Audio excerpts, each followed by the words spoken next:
තියෙන්නේ Facebook එකේ 1190කට online sale කරන්න දාලා තිබ්බා පවර් බෑන්ක් එකක්. මේ පවර් බෑන්ක් එක 100%ක්ම charge වෙලා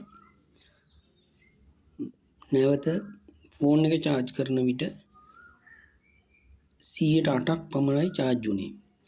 මේ වගේ දෙතුන් පාරක්ම 108ක් charge වුණ හින්දා මම මේක ගලවලා බැලුවා. ගලවලා බැලුවාම තිබුණේ මෙන්න මේ විදියට. දැන් මේකේ පේන වයර් දෙකක් ගිහිල්ලා තියෙනවා. වයර් දෙක තියෙන්නේ එකම බැටරි එකට තමයි පේන්න තියෙන්නේ. ඊට පස්සේ මම ඒ බැටරි ටිකක් ට්වින් කරනවා.